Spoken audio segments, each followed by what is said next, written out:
Ollie went to a grocery store. He bought a water bottle.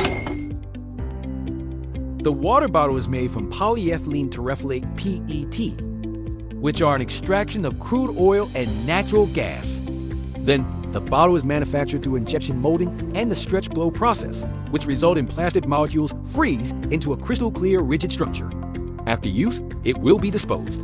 Although it can be recycled, not everyone does it, which it remains in landfill for a long time because it doesn't rot, or worse, in the ocean.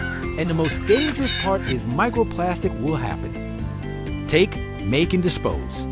This is our traditional habits. How can we solve this linear economy problem? Yes, by practicing circular economy. Instead of digging something up, using it once, and tossing it in a landfill, we design systems that keep materials in use for as long as possible. In 2026, the global plastic crisis has reached a critical overshoot point. Current data suggests that global plastic production now exceeds 460 million tons annually, yet our recycling systems manage to capture less than 9% of this volume. As a chemical engineer, we can improve this to a better world by making an innovation based on bioplastic, which has been publicized as a sustainable plastic packaging alternative. Now, let's deep down into bioplastic. It is a polymers derived from biological sources rather than petroleum that can be biodegradable. Bioplastics like polyhydroxyalkanoate and polylactic acid provide a theoretical closed-loop cycle, contrast to conventional plastics that last for centuries. However, the first generation of bioplastics relied on food crops like corn, sparking a food versus fuel debate. Today, the frontier has shifted toward agricultural residues, which is the stalks, husks, and peels left behind after harvest.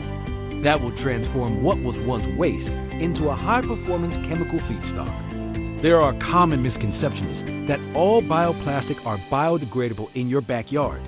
From an engineering perspective, we design these materials with tunable degradation. Some are engineered for industrial composting, where they break down at 60 degrees Celsius, while others are designed to be marine degradable to protect our oceans.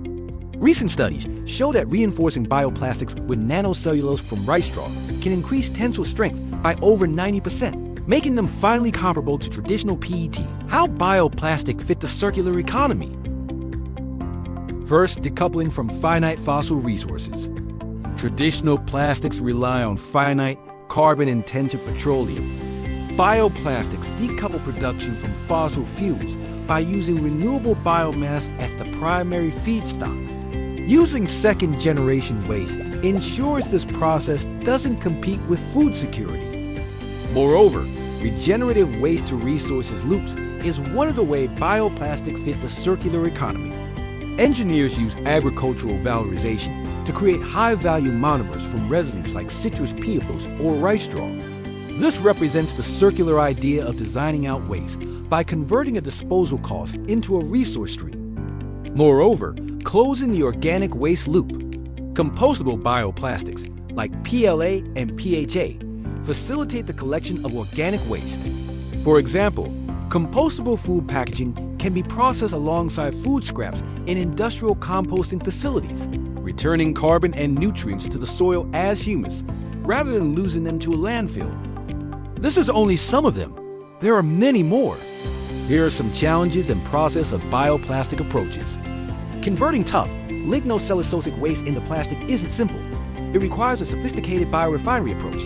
We can decompose complex biomass into its fermentable sugars using chemical engineering techniques like enzymatic hydrolysis and alkaline pretreatment. Here are some examples of innovation based on bioplastic. Washington University engineers have created LEAFF, a new bioplastic made by feeding waste like CO2 and food scraps to bacteria.